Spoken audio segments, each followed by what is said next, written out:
Dalam era norma baru ini, pelajar-pelajar di Malaysia terutamanya yang menyambung pelajaran ke peringkat yang lebih tinggi mengikuti kelas pembelajaran mereka melalui kelas atas talian. Sepanjang tempoh PKP, mereka merasai sendiri pengalaman belajar secara atas talian untuk pembelajaran mereka.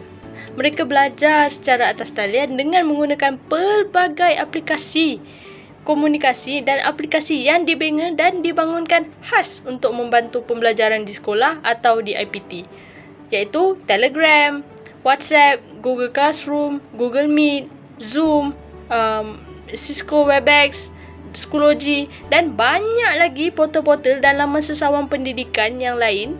Semua aplikasi dan laman sesawang ini boleh didapati di internet. Jadi inilah sedikit sebanyak tajuk kita pada hari ini. Pengenalan kepada tajuk kita hari ini. Bagi penyataan masalah, kajian ini dilakukan untuk meneliti dan mengetahui cabaran yang dihadapi oleh pelajar. Antara platform yang digunakan untuk pembelajaran atas talian ialah Google Classroom dan Zoom. Namun begitu, terdapat beberapa masalah yang dihadapi oleh pelajar semasa penggunaan kelas atas talian. Masalah yang pertama ialah kekurangan kemudahan internet.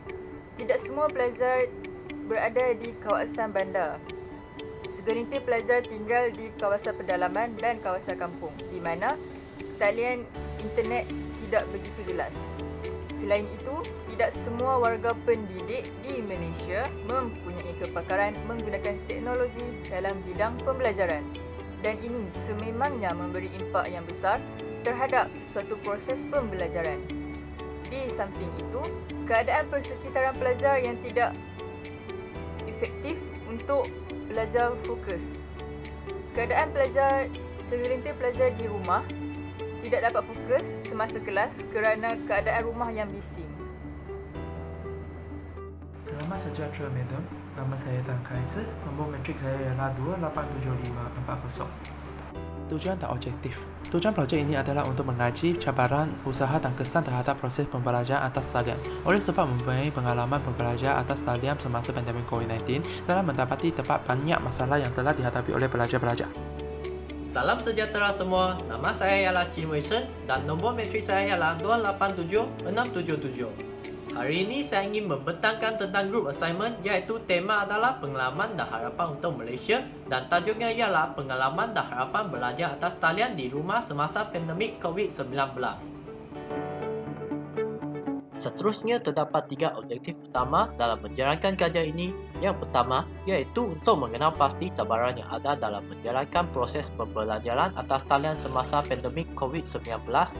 Dan kedua ialah untuk mengkaji usaha untuk meningkatkan kualiti pembelajaran atas talian semasa pandemik COVID-19.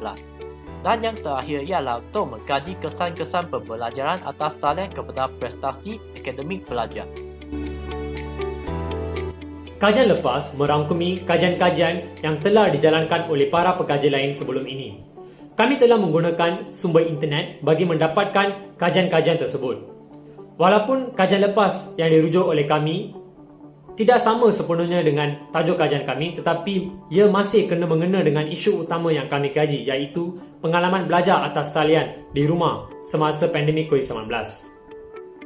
Melalui kajian lepas ini, kami dapat mengetahui pandangan dan juga idea para pekaji lain yang berkaitan dengan tajuk kajian kami ini.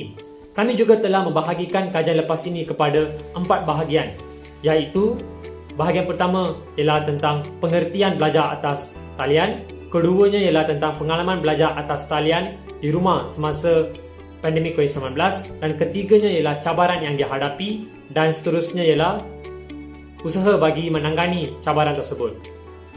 Melalui kajian lepas ini, kami dapat memahami tentang suatu isu dengan lebih teliti dan mendalam. Selain itu, penjelasan daripada para pekaji lain juga membuka peluang kepada kami bagi mengembangkan lagi idea yang berkaitan dengan kajian ini. Untuk metodologi kajian pula, kami menggunakan kaedah kajian kualitatif. Bermaksud, kami menggunakan pemerhatian, masa pengalaman peribadi dan penyelidikan di internet. Pemerhatian dijalankan dengan melihat dan meneliti masalah yang dihadapi pelajar, usaha yang dilakukan dan kesan yang diterima oleh pelajar dalam kelas talian ini. Teknik penyelidikan di internet juga digunakan dan teknik ini mempunyai ciri-ciri kesahihan dan boleh dipercayai kerana kebanyakan dari rujukan kami adalah jurnal, tulisan ilmiah dari universiti, berita-berita di internet dan tesis. Setiap maklumat yang diterima akan dinilai dan ditambah baik untuk menyokong isi pengkaji tentang kajian pengalaman pembelajaran atas talian ini.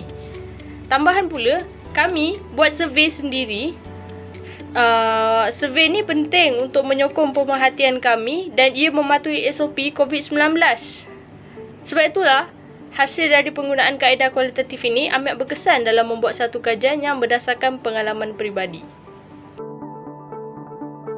Bagi cabaran atas talian, kami telah mengemukakan 5 jenis soalan, iaitu soalan yang pertama, kebolehcapaian mendapat internet yang rendah. Soalan yang kedua, tahap keberkesanan pembelajaran rendah. Soalan yang ketiga, suasana yang kurang kondusif untuk pelajar.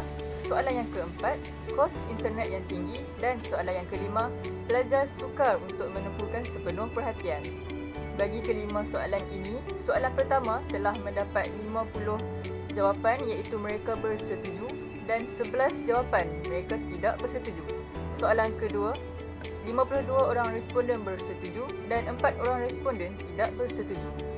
Soalan yang ketiga, 54 orang responden bersetuju dan 7 orang responden tidak bersetuju.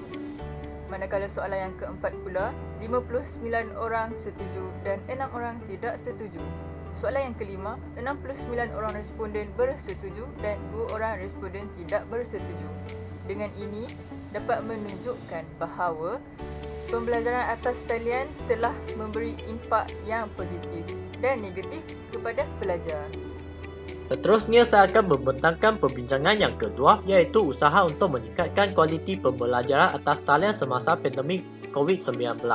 Dalam perbincangan ini telah menyatakan 6 usaha dalam meningkatkan kualiti pembelajaran atas talian.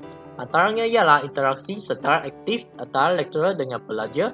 Yang kedua ialah penggunaan aplikasi dan laman sesawang yang efektif untuk menjadi lebih menarik. Yang ketiga ialah pemberian latihan dan nota secara atas talian yang menarik. Keempat ialah penggunaan aplikasi dan laman sesawang untuk memastikan kehadiran dan tugasan yang dijalankan. Kelima ialah bantuan untuk kemudahan pembelajaran atas talian dari sekolah dan kerajaan.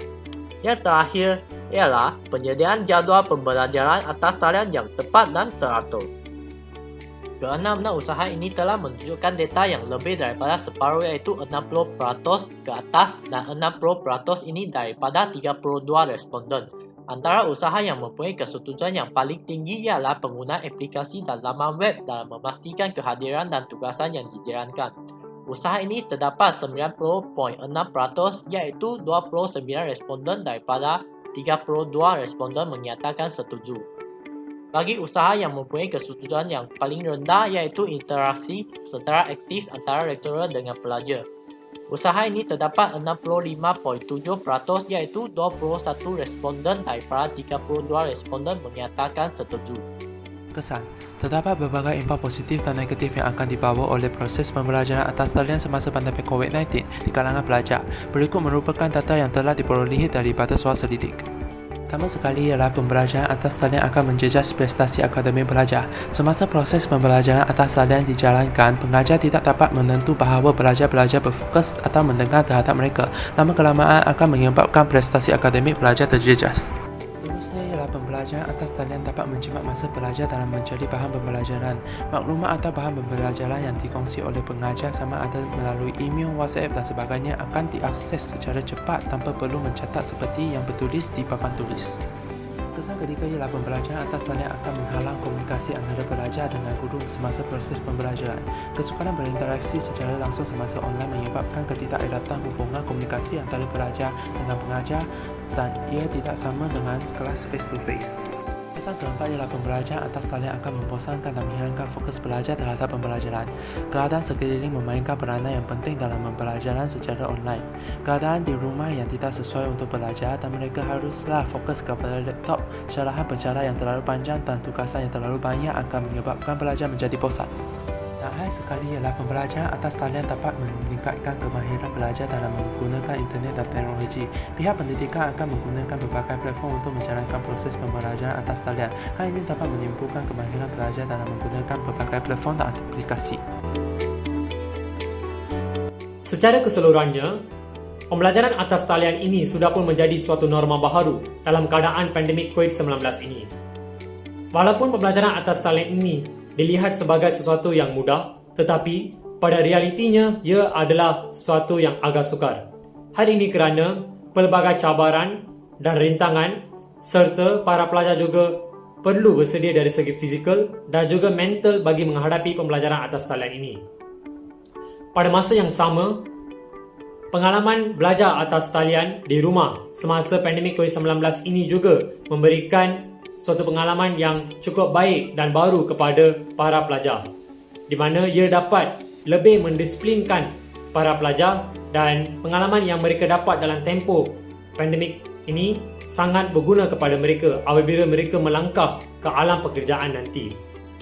Selain itu, kerjasama daripada pelbagai pihak juga amat diperlukan oleh para pelajar, terutamanya daripada pihak kerajaan, ibu bapa dan juga guru-guru supaya para pelajar dapat meneruskan pembelajaran atas talian ini dalam keadaan yang lebih baik.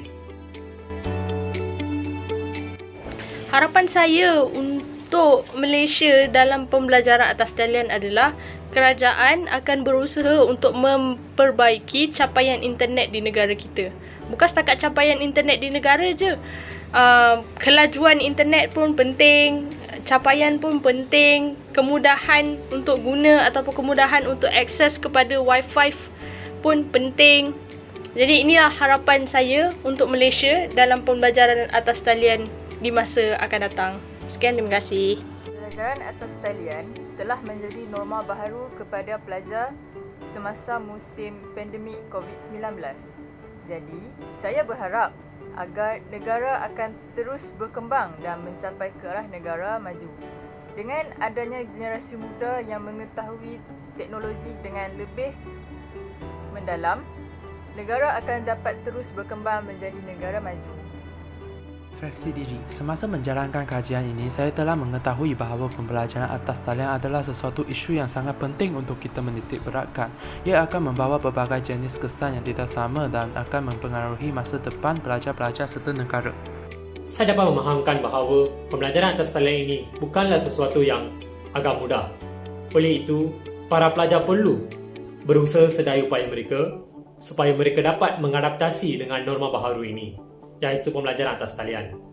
Jika para pelajar dapat kekal bermotivasi dalam proses pembelajaran atas talian ini, maka negara kita dapat melahirkan insan-insan yang berpendidikan yang akan menjadi tulang belakang kepada negara kita pada masa yang akan datang. Refleksi saya terhadap projek ini ialah pembelajaran merupakan satu cabaran yang besar terhadap bidang pendidikan serta cabaran ini adalah cabaran yang besar daripada jangkaan sebab wabak COVID-19 yang secara tiba-tiba. Tetapi semua pihak telah berusaha untuk menyesuaikan diri dalam menjalankan pembelajaran serta menghadapi cabaran tersebut bersama-sama. Saya yakin terhadap semua pihak dapat berjaya dan bidang pendidikan secara online lebih memaju pada masa depan.